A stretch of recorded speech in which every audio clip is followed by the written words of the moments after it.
All right, everyone, we're going to continue our journey through chest trauma, well, through trauma, with trauma in the chest for this lecture.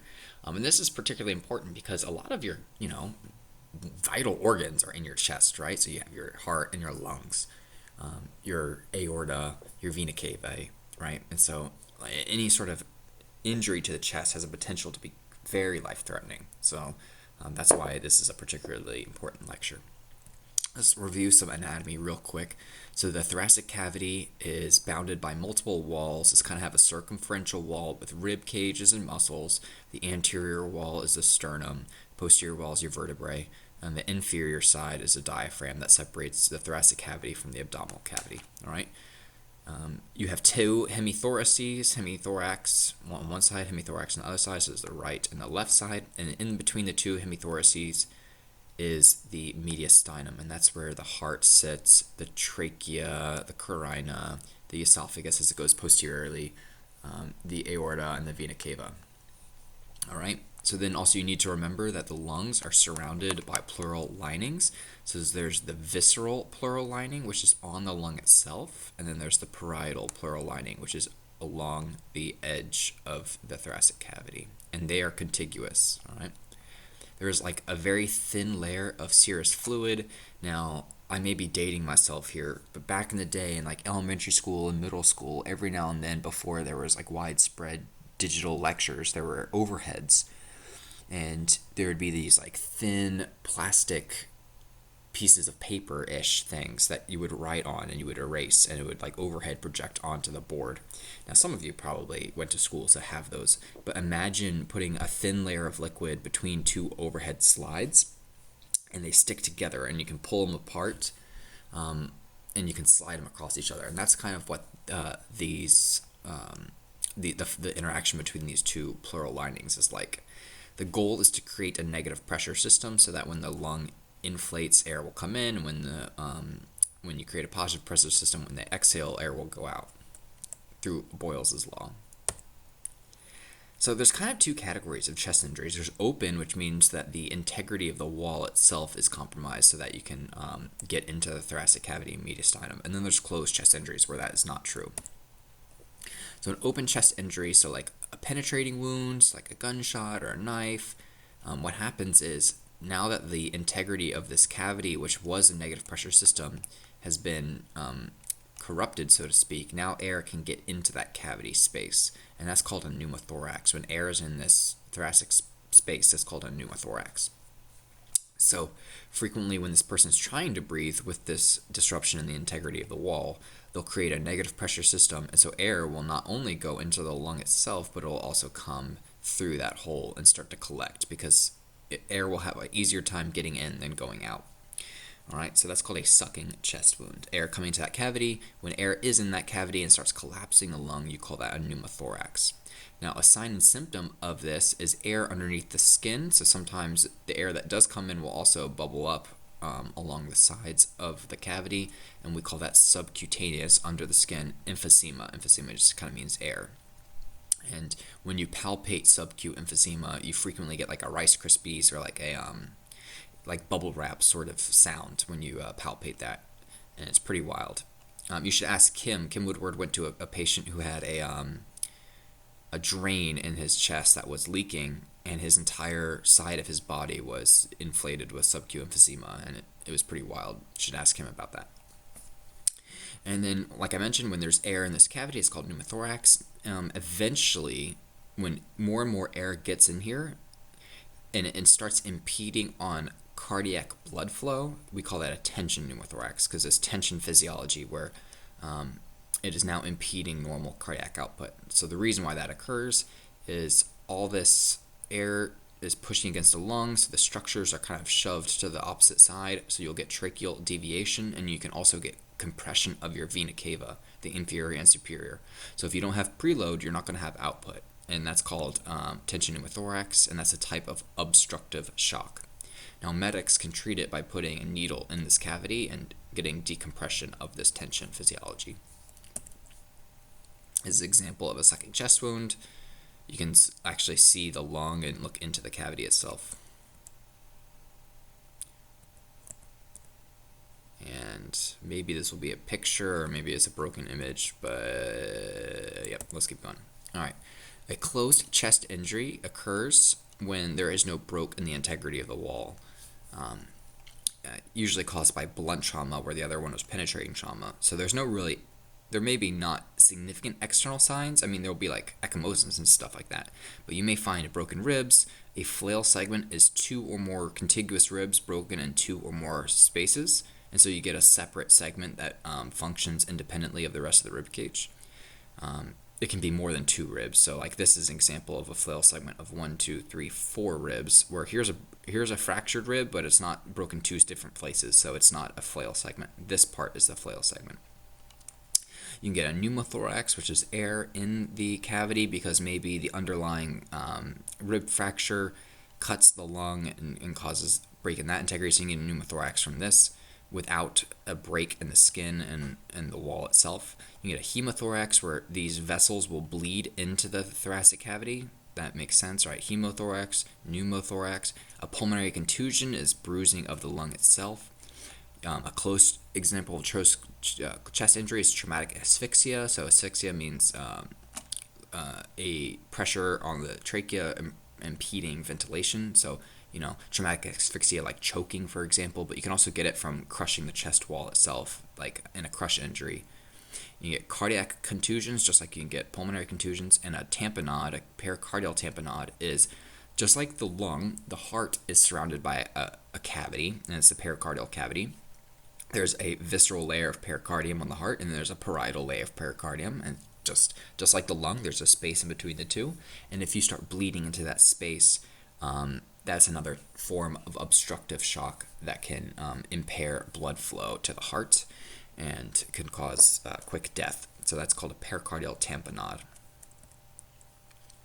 So we're going to kind of talk about some of these specific types: pneumothorax, hemothorax, flail chest, contusion, asphyxia, rib fractures and injuries, cardiac contusions, and tamponade. Let's talk about pneumothorax.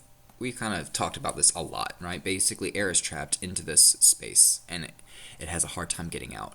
Most likely from an open chest injury, but you can get it from a closed injury. This is an example of a penetrating, so the outside air is coming in. If you get it from a closed injury, it's inside air going out into the cavity itself. And then the portion of the lung collapses, so air will be trapped in this space. It can happen with open and closed. And you'll learn about, during your medical block, you'll learn about spontaneous pneumothoraces. These happen in classically tall, thin males whose lung tissue is stretched and can just rupture a bleb, and then they can have interior air escaping in that way. So you can have a traumatic pneumothorax and you can have spontaneous pneumothoraces.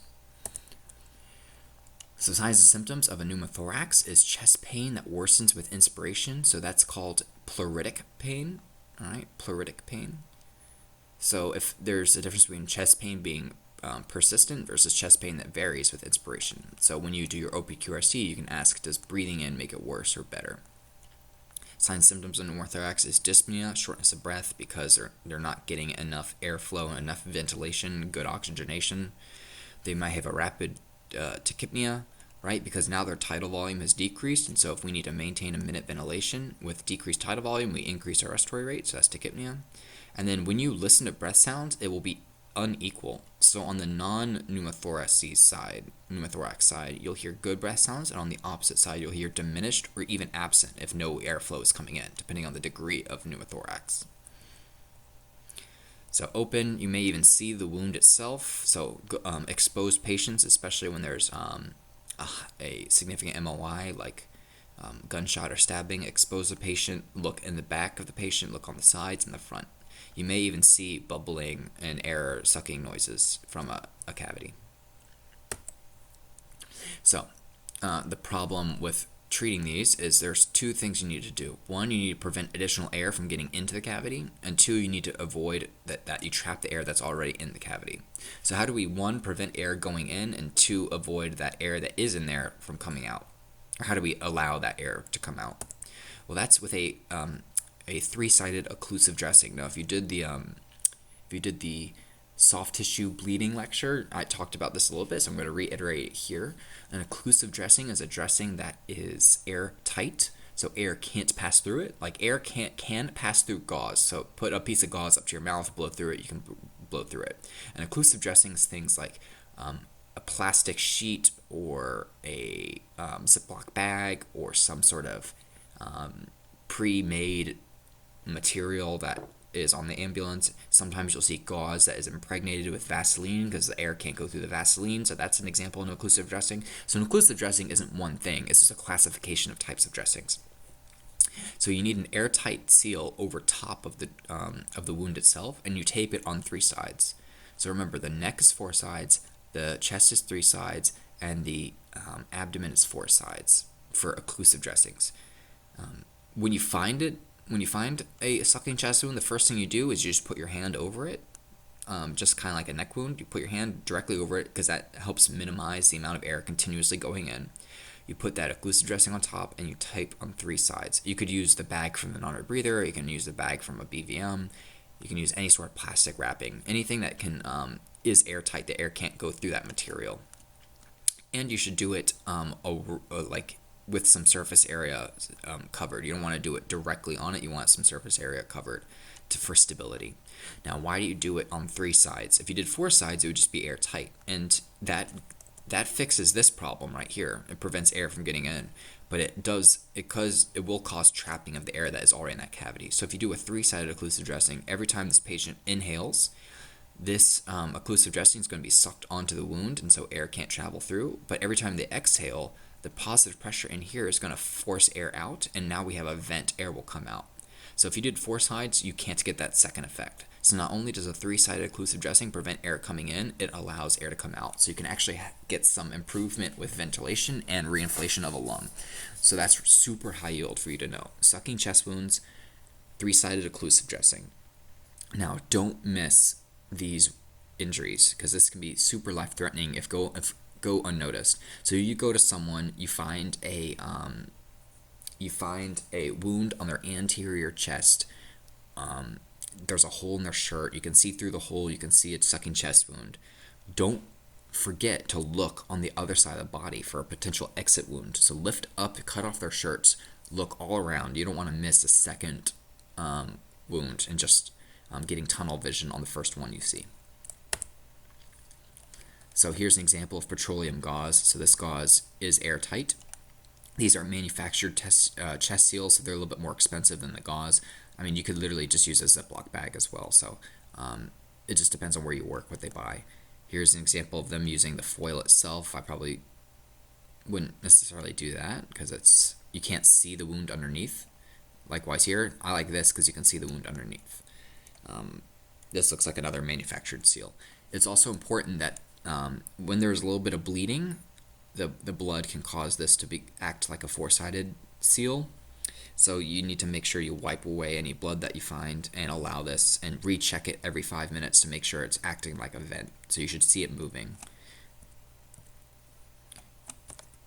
Alright, let's talk about tension. So when there's enough air in here compared to, when the pneumothorax is so bad that this chest starts becoming pressurized, it will push everything away from it.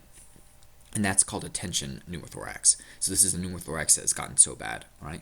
So it'll push on the heart, it'll push on the trachea, it may even push on the other lung, all right? So air will keep accumulating in this cavity, it'll compress everything, it'll start affecting blood return and preload to the heart, it will result in poor cardiac output, which means that's shock, right? So that's a obstructive shock. If it starts pushing on the other side of the lung, the other lung, you'll get even worse ventilation because now we're affecting 2 lungs, and eventually this will result in death. So this is a ALS level skill. You need to call ALS or get to a hospital very, very, very quick because this patient can quickly perish. So signs and symptoms of this is severe respiratory distress. This is not cardiogenic shock. This is obstructive shock, so that's incorrect. But you'll get shock with hypotension. Additionally, because we're pinching off the superior vena cava, the blood return through the upper venous system will start backing up, so you'll see distended neck veins. You'll see, or you'll hear absent lung sounds on the side that's affected, and you may see tracheal deviation to the uninjured side. So this is just showing inspirations bringing more air in, and expiration may push a little bit of air out, but if it starts sealing off, it'll get even worse. It's important when you find tension pneumothorax that you treat it appropriately with a 3-sided occlusive. However, if you have a 3-sided occlusive already and they start developing tension physiology, like you do a reassessment, they get hypotensive, their trachea starts being pushed to the other side, and you already have bandaged them, you should think of 2 things. 1, did I miss a wound somewhere else on their chest? Because maybe you didn't look at the back, maybe you didn't look on the other side of the chest. You need to find all the wounds. Maybe you weren't a good EMT and you didn't expose the whole anatomy. And 2, make sure that your occlusive dressing is actually working like a vent, all right?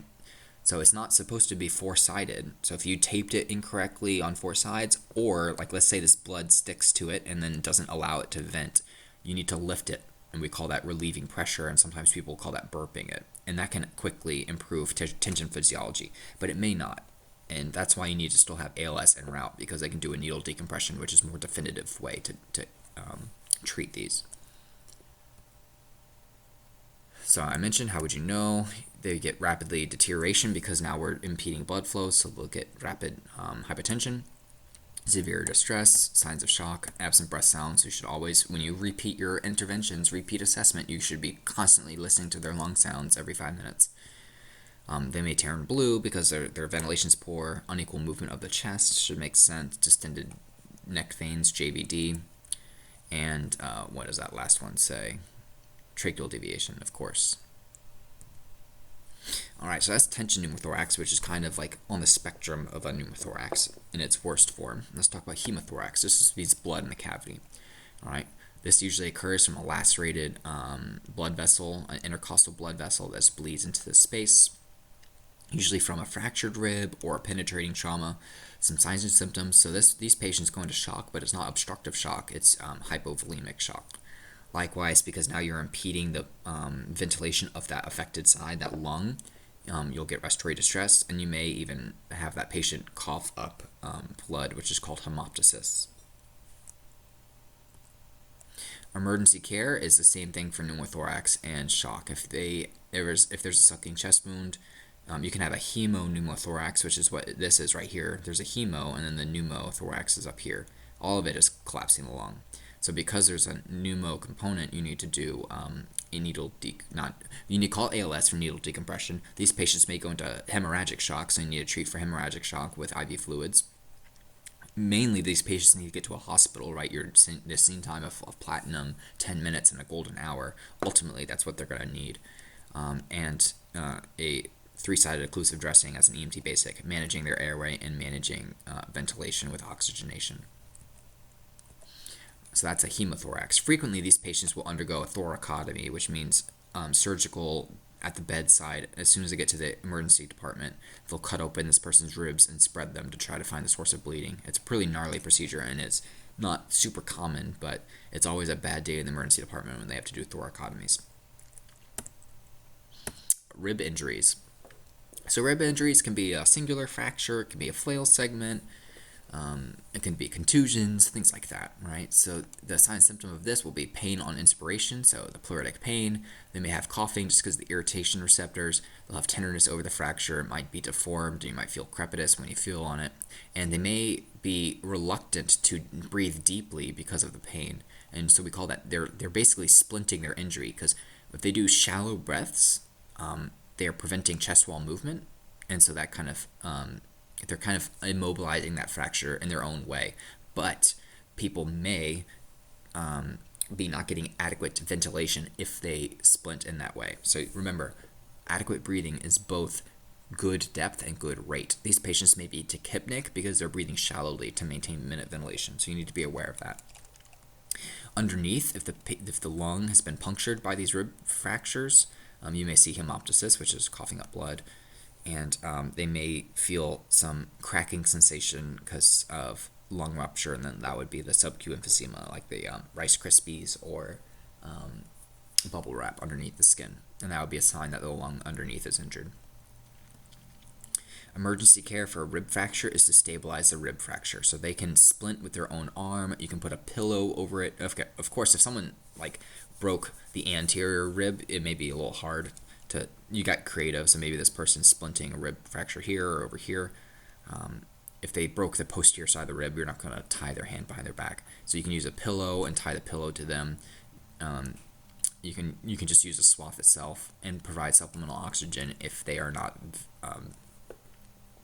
because of their impaired capacity to ventilate completely appropriately. You may need to do positive pressure ventilation as well.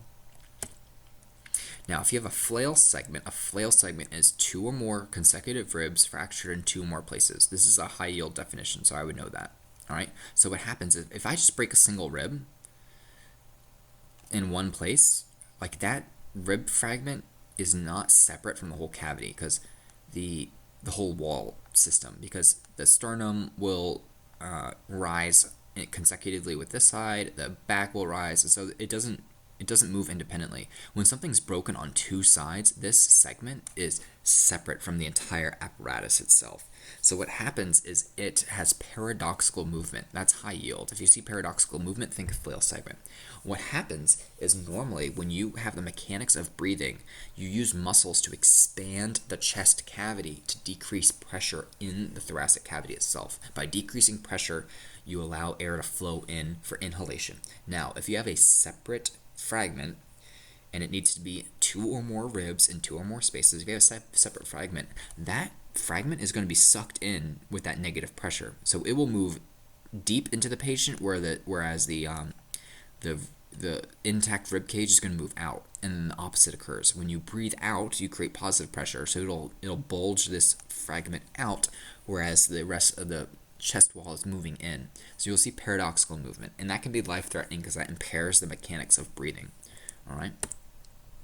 So this is what I mentioned. So inspiration, it will get sucked in, and then expiration, it will be pushed out, compared to the opposite movement of the chest wall. There will be videos on Sakai for you to see some of them as well. So emergency care for this, you need to provide positive pressure ventilation because that will keep the lungs inflated. And when you do positive pressure ventilation, you don't rely on the patient to generate their own negative pressure. So this will help reduce the flail segment paradoxical movement.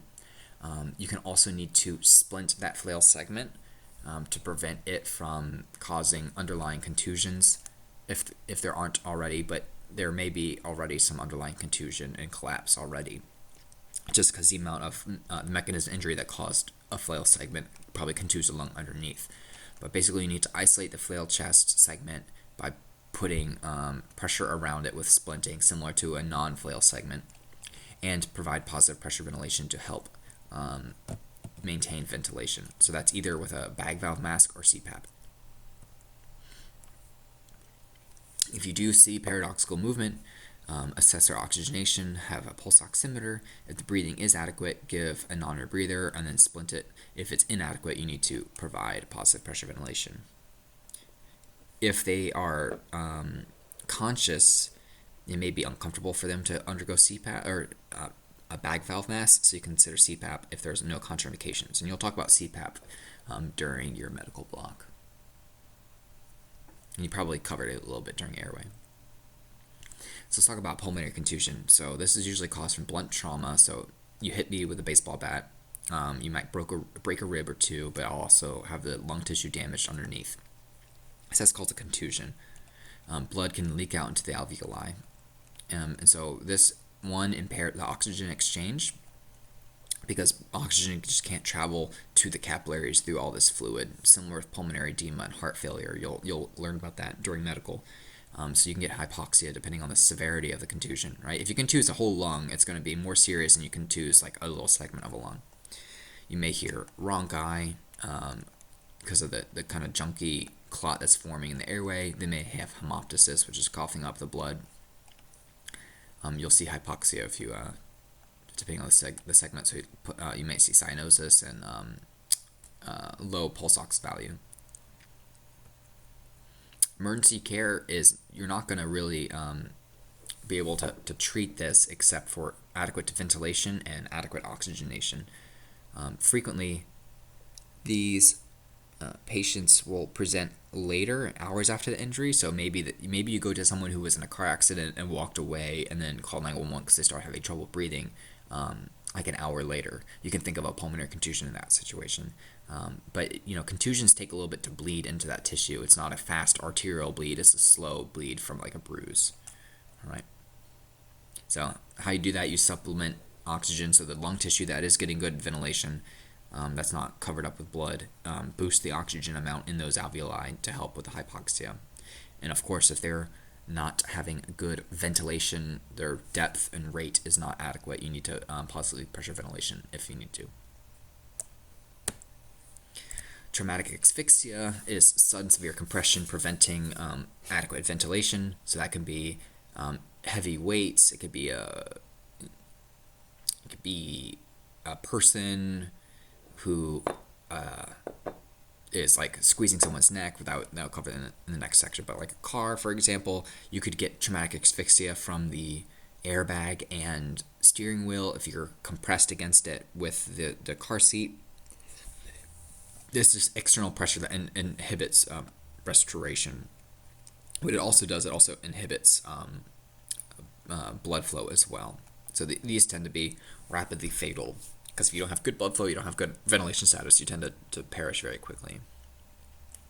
Some signs and symptoms you'll see frequently, these patients may be dead on arrivals, especially if they're entrapped somewhere between weights or machinery or vehicles. This occurs with crushing injuries as well. So, people storming into Walmart on Black Friday, or crowds in like soccer games or football games can cause this. MVCs, I mentioned the steering column can compress against someone's chest with the steering wheel and the seat. So this is someone who was crushed underneath soil. I don't know how this happened. Maybe they were a construction worker and the bulldozer released soil on them, and they were kind of underneath it for a prolonged time until they could get to them. This also could occur in like earthquakes, natural disasters. But what happens is not only can they not ventilate, but the blood flow gets backed up and causes severe purplish discoloration from that venous congestion of the upper body compared to the lower body. And you can also get proptosis and eyes kind of bulging out as well. So I went to a patient who unfortunately was trying to change his own, trying to change something underneath his truck, his 18-wheeler at a truck stop. And I don't know what happened. It wasn't the parking brake wasn't on or something, but he was right in front of his front wheel when it started moving, and he got crushed by it. And so he was bright purple, but he was dead on arrival. There's nothing we could do. But his upper body was extremely purple looking because of that venous congestion of all that blood. So this looks like traumatic asphyxia as well, just because of the congestion, the discoloration. So to the head, face, and shoulders, there'll be jugular venous cessation, bloodshot eyes protruding from the socket just because of the pressure, conjunctival bleeding, maybe bleeding from orifices as well, and then frequently swollen lips and cyanosis, so signs of traumatic asphyxia. Emergency care, if you do go to these patients and they do have some sort of signs of life and they're not in cardiac arrest, you do treat the wounds you find, manage their airway, breathing, circulation, treat for shock. So it just depends on the severe, how long they've been asphyxiated. Frequently in EMS, we don't work cardiac arrest if it's from a traumatic cause, because the likelihood that they're going to survive is essentially zero. So if you go to a patient who is a victim of traumatic asphyxia and they have no pulse, that's probably a DOA. However, if you do go and they are maybe it was traumatic asphyxia that was very early on and caught and they were rescued, but they're still having trouble breathing and they have underlying injuries from what caused the asphyxia, like rib fractures and things like that, that's when you come in and doing your ABCs, managing that airway, managing any wounds you find, treating for shock, getting them to the hospital with your platinum 10 minutes and golden hour. Let's talk about cardiac contusion. So blunt trauma to the heart itself can cause a bruise, just like the pulmonary contusion can. So this is an example of someone who got a contusion from the steering wheel. That kind of makes sense. Baseball bats, all that stuff. So the blunt trauma to the chest, the heart is compressed between the sternum and the spinal column. That's a bruising of the heart. The kind of unique thing here is will cause rhythm disturbances or electrical disturbances. So if you feel someone's heartbeat and it's irregular after a after a blunt trauma to the chest, you could consider a cardiac contusion. There's nothing you can really do. You just treat your ABCs, get to them to a hospital, consider ALS. ALS should be called here just because the heart is involved.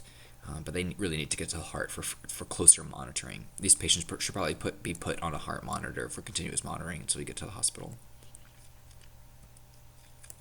Here's an example. You see ecchymosis to the chest, and so that tells me that the mechanism of injury was significant enough to cause ecchymosis to the chest wall, so I'm worried about tissue underneath as well. Some signs and symptoms, you may see chest pain, irregular pulse, the tachycardia itself, and then, of course, to the chest wall itself, bruising, crepitation, deformity to the chest wall. I guess here's a heart explanted from a human that shows a cardiac contusion. Emergency care, certainly rapid transport. There's nothing you can do to fix this problem. It's not like you can provide oxygenation and positive pressure ventilation to cure these patients. It's mainly supportive care so that they can get to the hospital. So diesel therapy, as we call it. Similarly, there's something called commotio cordis, which is a classic cardiac arrest, VFib arrest that occurs with cardiac trauma, depending on where it occurs in the cardiac cycle. So this classically happens with baseball players. So maybe they get hit in the chest with a baseball, for example. I guess it can also occur in hockey, but they tend to wear a little bit of equipment. Lacrosse as well. Maybe someone punches you in the chest. Depending on where it is in the cardiac cycle, you can actually induce VFib. So these patients need CPR and defibrillation as soon as possible. You may see bruising depending on how quickly the bruise forms after the trauma incident. Emergency care, this is cardiac arrest, so you'll learn about how cardiac arrest management in medical block. So CPR, airway management, ventilation, but ultimately hopefully they're in VFib so you can shock them and improve the heart rhythm. Tamponade, we kind of mentioned this. So this is the pericardial cavity. There's a visceral pericardium and then the parietal pericardium. If you bleed into this space, whether from a small aortic tear, a coronary artery tear, a rupture in the myocardial wall, this space doesn't expand, and so it frequently becomes pressurized as if you bleed into it, and then that induces shock very quickly. That's why it's called a pericardial tamponade. It's an obstructive shock. What you'll see is JVD because the superior vena cava doesn't allow you to. Everything's pressurized in here, so the vena cava doesn't allow blood flow, so you'll see JVDs with this. There's a classic Beck's triad, BECK, and this is high yield, and there's the triad that is indicative of a pericardial tamponade. And the triad is 1, hypotension. That should make sense. It's obstructive shock, so they'll have low blood pressure. 2, JVD. You'll see JVD because the pressurized pericardial space doesn't allow SVC drainage. And 3 is muffled heart sounds. Now, we don't train you how to listen to heart sounds, and paramedics don't get a lot of training either, but the Beck's triad was designed for kind of healthcare practitioners of all shapes and sizes. So if you listen to the heart sounds and you don't hear anything, it's because it's surrounded by fluid, and the heart sounds aren't being transmitted, and so it's muffled. That's the 3rd of Beck's triad. So I would know Beck's triad. That's clinically important. So this is similar to tension pneumothorax, but the lung sounds are going to be normal because we're not having a hemothorax or a pneumothorax impeding these signs and symptoms. You're going to actually have normal lung sounds. So that's a key difference between a pericardial tamponade and tension pneumothorax. Like I said, you'll see the JVD, you'll see the hypertension. They'll kind of compensate with tachycardia.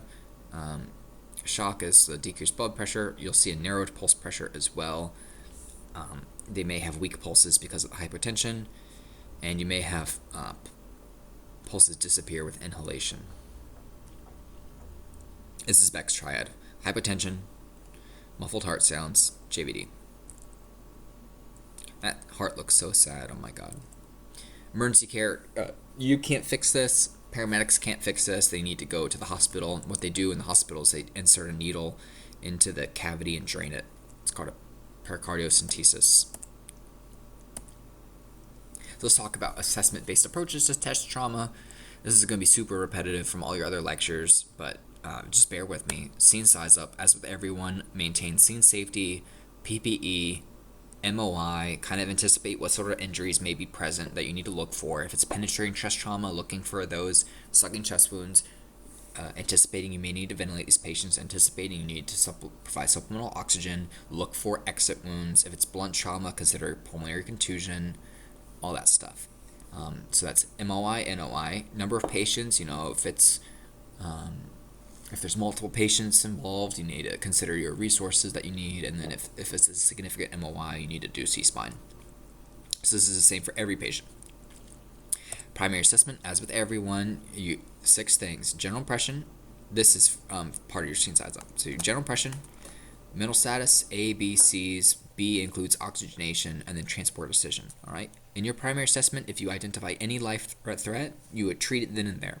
So that would be sucking chest wounds. If you find that, you need to treat it as soon as you find it because that impairs ventilation. If they're ventilating inappropriately and hypoxic, start bagging them, maintain their airway with jaw thrust if you're worried about C-spine, head tilt, chin lift if you're not, OPAs, NPAs, consider kings, give oxygenation. Once you've established your primary assessment, you've treated all life threats, you can then continue to a secondary. Now remember, in a secondary, all trauma patients undergo a either a focused or a rapid trauma assessment, the physical exam. Then you get vitals, then you get sample, and that is that order is true whether it's conscious trauma patients with no significant MOI or unconscious / significant MOI. The order doesn't change for trauma. It's your physical exam first, and if it's a significant MOI, you do a full rapid trauma, head to toe, full physical. If it's a conscious, non-significant MOI, you can do a focused physical exam to that body part, all right? For chest trauma, pay particular attention to lung sounds, all right? Listen 4 sides, consider listening to the back.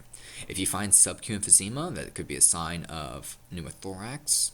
If you say JVD, that could be a sign of tamponade or tension pneumothorax. If you see tracheal deviation, that could be a sign of a tension pneumothorax, so that's terrible. If you find paradoxical movement, that's a flail chest. So now you know how to treat all these things that you find. You may also find crepitus, so from a singular rib fracture, bruising from the blunt trauma, swelling, all that stuff. Decap BTLS. Alright, so general care, as with everyone, keep their airway open. People will quickly perish if their airway is not open. So maintain airway, whether that's manual maneuvers, suctioning, adjuncts, blind insertion devices. Consider oxygen therapy. Use the appropriate delivery device, nasal cannula, BVM if you need to ventilate them, non-rebreather, things like that.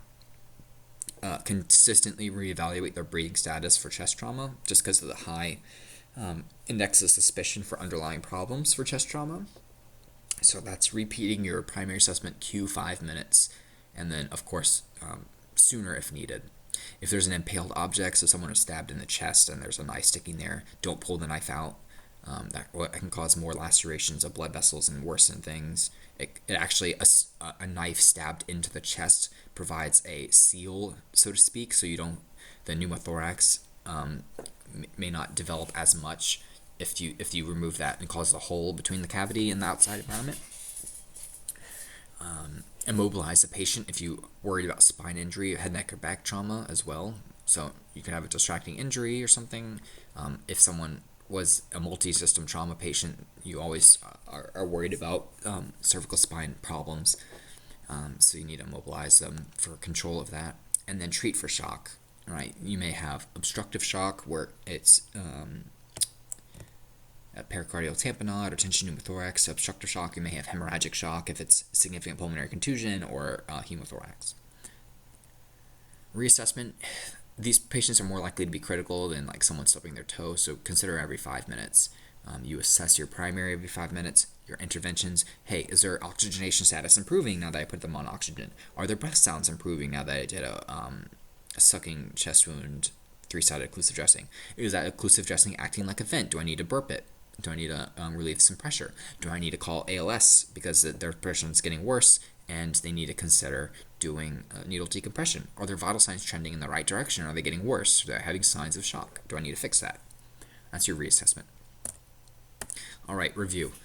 we're going to go through a case, and I want you to do your good faith effort, pause the video, and give your answer before I reveal the answer, all right? So this is a 37-year-old woman, stab wound to her back between 11 and 12 on the right side. No air movement at the site of the injury. Patient's awake, anxious, the chief complaint of dyspnea. She's pale, cool, clammy, so that's shocky. There's no cyanosis. Her breath sounds are diminished on the right base compared to the left. She has a heart rate of 116, so is that normal for a 37-year-old? No, that's tachycardia. She's tachypnic at 24. She's normotensive. She's setting 95, so is 95% normal for a 37-year-old? No, so that's a little bit hypoxia. Which of the following is most consistent with the mechanism? So pause here and give your guess.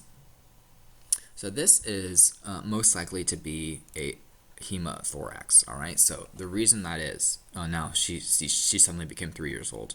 I believe she was 32. Yeah, no, 37. Yeah, she's now 3 years old. But this person was stabbed in the lower side, so they're going to be bleeding, diminished sounds, tachycardia, hypoxia. So why is this not really contusion? Well, contusions don't really occur with penetrating trauma. They're more blunt trauma, so that mechanism doesn't make sense necessarily. A sucking chest wound, we don't even see air movement at the site of the injury. And this is not tension physiology because we don't have JVD, we don't have hypotension. So this is most likely a hemothorax. 22-year-old male, gunshot wound appears to have entered the right anterior chest of the 7th rib and exterior and posteriorly. So this person was a good EMT and looked at the anterior and posterior rib cage. Entrance wound is smaller than exit wound, which is consistent. He responds to painful stimuli, so that's not normal behavior, right? You should be awake and oriented at baseline, but this patient has diminished mental status, so that's no bueno. He's pale, cool, clammy, so that's shock.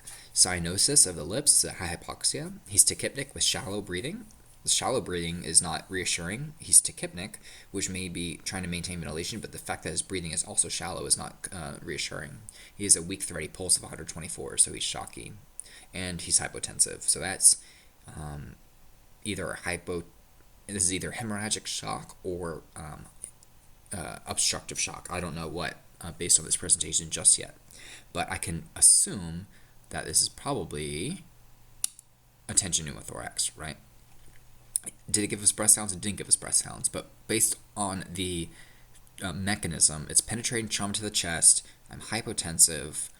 I have impaired respiration, so I may not get impaired respirations with hemorrhagic shock necessarily. This is more likely to be a tension rather than just hemothorax.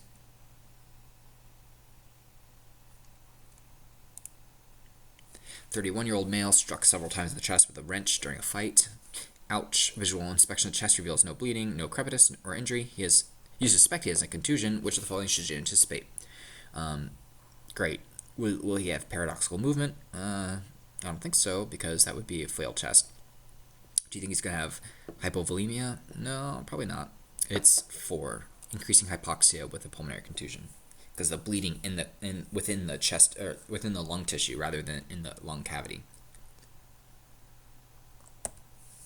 90-year-old woman fell in her living room, striking the left side of her chest on an end table. She's complaining of pain on the left side of her chest and at the point of impact, and has dyspnea. She can't speak more than 3 to 4 words without taking a breath.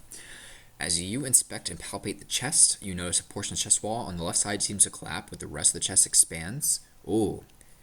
Let's read that again. As you inspect the chest, you notice a portion seems to go into the chest when the rest expands. That is paradoxical movement. So, easy pickings. That is a flail chest.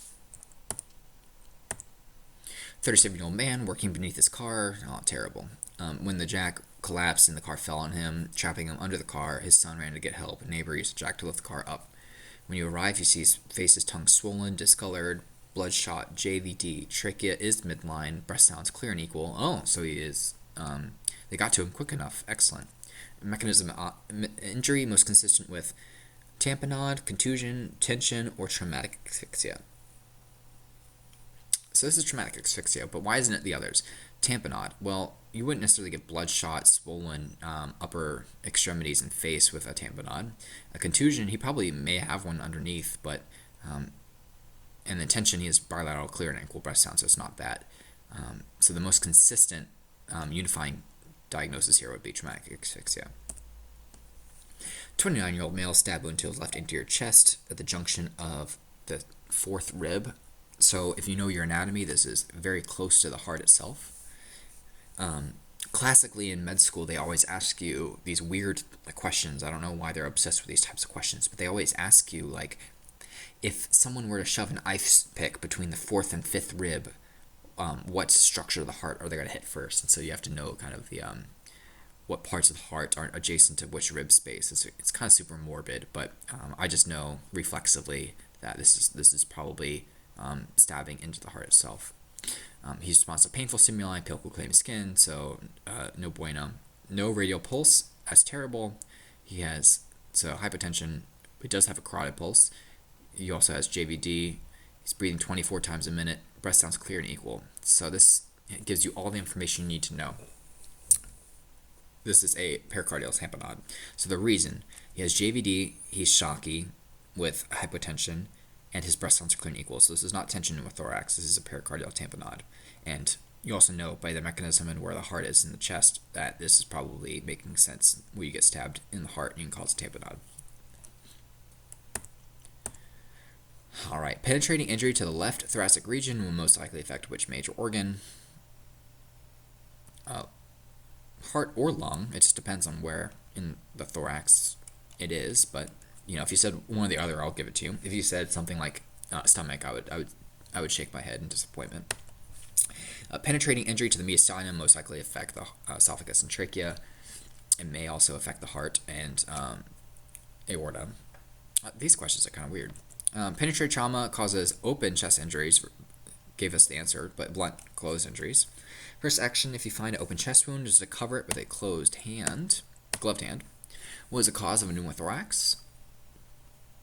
Air in the fat cavity. What happens when air enters that cavity? It collapses the lung. Attention causes what?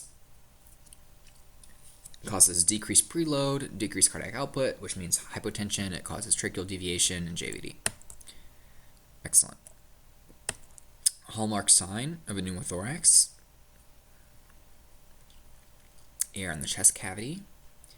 Diminished breath sounds on the affected side.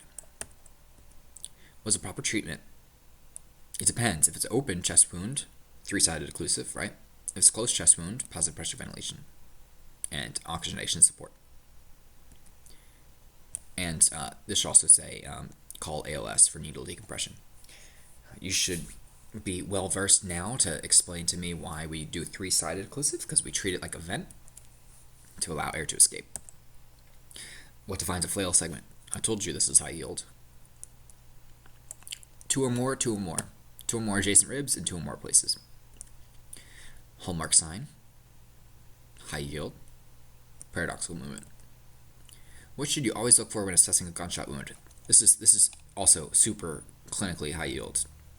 Don't get tunnel vision with a single wound. Go looking for the other wound. What will happen if you are bagging a patient with a pneumothorax and it develops into a tension? This is a very subtle question. It's not asking what happens to vital signs and stuff. It's going to happen when you are ventilating a patient with a BVM. What are you going to feel?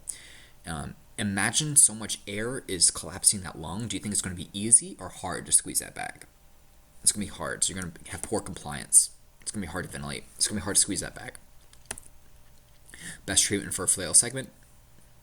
So if that object, or if that flail segment is moving paradoxically, we need to provide positive pressure ventilation. So because the negative pressure of inhalation is sucking it in, the positive pressure of exhalation is pushing it out. So if we provide uniform positive pressure ventilation throughout the respiratory cycle, it will help stabilize it. You can also do a hand over top of it and splinting. Proper treatment for a impaled object. Do we remove these? No. The only time you remove an impaled object is if it's in the airway and including breathing. What type of occlusive for an open chest wound? We already said this. 3-sided. Oh. Well, these are occlusive dressings, so I don't know what it's trying to say. But basically, petroleum gauze is impregnated with petroleum, so it's airtight, plastic wrap, all that stuff. Primary purpose of an occlusive dressing is what? To be airtight. And it lets air escape. No, so I'm going to disagree with this answer. The purpose of an occlusive dressing is to be airtight. The purpose of a three-sided occlusive dressing is to let air escape as well. Because if you do a four-sided on the neck or abdomen, it won't let air escape. So that's incorrect. So I would say the primary of any occlusive is air tightness. So I'm going to write Lynn a letter and get this changed. What action should you take after you apply an occlusive? And we reassess, and they're getting harder to bag, and their breath sounds are even worse. Ooh, this is a clinical pearl. Check the occlusive dressing. Like I mentioned, I can't emphasize this enough. Students forget to do this. They put an occlusive dressing three-sided and then forget about the wound and do the rest of their things. All right, go back to it, because pleural fluid, blood, gunk can clog up that open side of your three sides. All right. So if they're getting worse, you should expect them to get better with appropriate three-sided occlusive. So if they're getting worse, reassess that occlusive dressing. Maybe you didn't provide enough surface area to surround it. Maybe the fourth side is sealed off because of fluid and you need to clean it. Just recheck it. That's the most simple. The simplest thing is often the correct answer. So check it and fix it if you need to. If you release it, if you open it up, it's called burping it, and then you can just reattach it. 2 causes of a closed pneumothorax. I would say flail segment, broken ribs, and then maybe like just blunt trauma. And it can also be spontaneous. You'll learn about spontaneous pneumothorax in medical. What can you do to treat it? Close? Well, you can't do much. Paramedics can do needle decompression, but you need to support ventilation oxygenation as EMT basic. If a hemothorax differs, in what way? Well, just look at the root words. Pneumo is air, hemo is blood, so blood versus air. Dramatic asphyxia occurs from what? Significant pressure on the chest. Ooh, paper bag syndrome. Interesting. So I don't think I explicitly mentioned this in this lecture, but I did talk about it during trauma kinetics. But if you take a deep breath and you were to undergo blunt chest trauma, so like let's say you were driving a car, you get into a front end collision, you kind of gasp right before the collision occurs, so you have a full ventilation gasp, and then the steering column hits you in the chest. That pressurized system may release pressure and causing a ruptured lung and causing pneumothorax with a closed chest injury. So that's what that is. It's similar to if you blow up a paper bag and pop it. Tamponade is defined as blood in the pericardial cavity. What results when that happens? Sadness because of impaired filling pressures and drop in cardiac output. Ooh, the 3 signs of a cardiac contusion. So this is not Beck's triad, all right? Beck's triad is the 3 signs and symptoms of a pericardial tamponade. A pericardial contusion may present with what? So bruising to the heart tissue. It may present with irregular rhythms, irregular pulse, tachycardia, and then you can also I wouldn't say these are symptoms of the contusion itself, but these are alluding to the fact that you may have an underlying contusion. So, well, chest pain makes sense because the heart is affected, but bruises and crepitations of the chest wall, signs that the mechanism injured the area directly over the heart, so you should be concerned of underlying tissue damage. Commotio cordis, V fibro est from blunt trauma. Yep. What are the most commonly fractured ribs? Ooh, I don't know the answer to this, so I'm eager to see what your guess is and to see what the answer is. I wouldn't say ribs 11 or 12, and I wouldn't say ribs 1 or 2. So that is a wide error I've cast in my net. So let's see. Ribs 3 through 8. Ooh, that was close. I said no 1 or 2, and I said no 10 or 2. So I included 9 or 10. So that was the incorrect thing for me. I included 2 extra ribs. What aspect of the chest do where in the chest do the ribs fracture? That's a good question. It's the anterior side, right? Lateral side. The reason why is because the anterior side has a little bit more cartilage connecting to the sternum, and the curvature of the anterior side is less than the lateral side. Same thing goes with the posterior side. So the rib is like C-shaped, and so the anterior side is a little flat and connecting with cartilage. The posterior side has good joints to the vertebral side. So the reason it's the lateral side, and I was pulling your chain when I said anterior side, right? But the lateral side is the most curvature, so it's easiest to break. How do they present with rib fractures? It depends if it's a flailed chest or not. But if it's an isolated rib fracture, it'll probably be pain. They'll be holding it. They'll be splinting it. They may be tachypnic with shallow breaths. Yep, holding it. Appropriate treatment for a rib fracture: splint it as you find it. You can use their own arm to splint it. You can use a pillow, and then support the breathing and oxygenation if you need to. Well, what's the primary difference between a simple and a tension?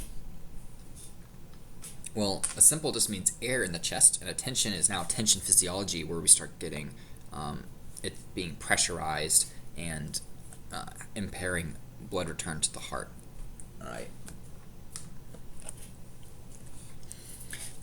What primary sign would you see that suggests traumatic asphyxia? It's just kind of multiple, right? I might expect JVD, purplish discoloration of the head and neck, proptosis of the eyes, bulging out, bloodshot eyes. Most likely blue discoloration. Which area of the chest involved in blunt trauma raises index for a contusion? I would say the left anterior chest, right? Sternal, left anterior, same thing. Why might a patient with a contusion have difficulty breathing? So that's a good question. So if I bruise my pulmonary tissue, my lung tissue, why might I have dyspnea? Right? My ventilatory status is normal. Like, I have intact rib cages and pleural cavities, and I don't have air or blood in the cavity itself, so why might I have dyspnea? Well, the bleeding in the lung tissue impairs oxygen exchange, and when you have impaired oxygen exchange, you get hypoxic, and that your brain interprets hypoxia as dyspnea, right? And that is it for chest trauma.